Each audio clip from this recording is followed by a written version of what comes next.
Welcome back to Top 5 in 5 from Pharmacy Times. I'm Luke Halpern. Every week, we cut through the noise and bring you the 5 pieces pharmacists across the country are reading most. 5 stories, 5 minutes. Here's what the profession was buzzing about this week.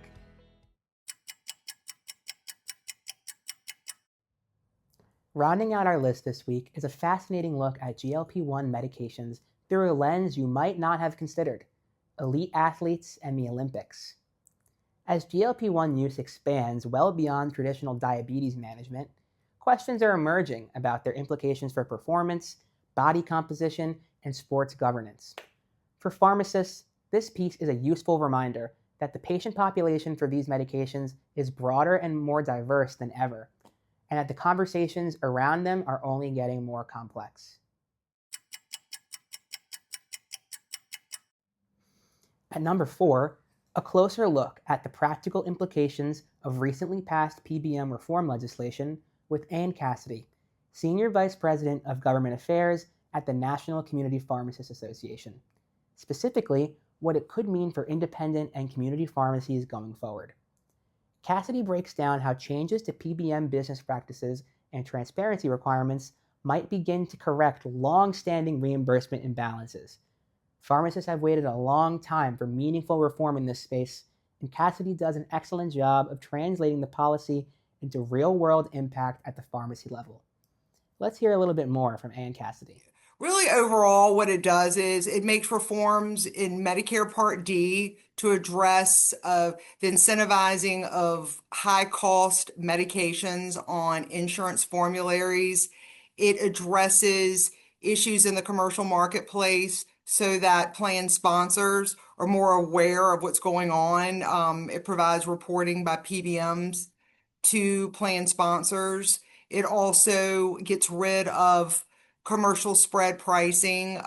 That spread pricing we've been hearing a lot about. So I think that's particularly helpful on that side of things. But for our members, I represent community pharmacies. I'm with the National Community Pharmacists Association, and I represent independent community pharmacies. And this has been something, PBM reform has been an issue for not just 5 or 10 years, for over 20 years that pharmacies have been pushing. So they were sort of the first ones to get hit by the practices of PBMs. So we've been pushing this a long time. So this is over 20 years in the making.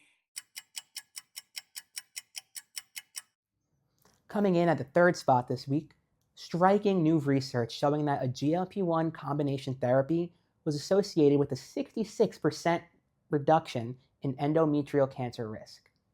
This adds another compelling data point to the growing body of evidence that GLP-1 receptor agonists may have significant oncologic benefits beyond weight and glycemic management. As pharmacists counsel more patients on these agents, understanding the evolving risk-benefit picture, including potential cancer protective effects, is becoming increasingly important. At number 2 this week, a timely and practical discussion from a Pharmacy Times peer exchange on the pharmacist's role in the early detection of multiple sclerosis and recognizing signs of disability progression.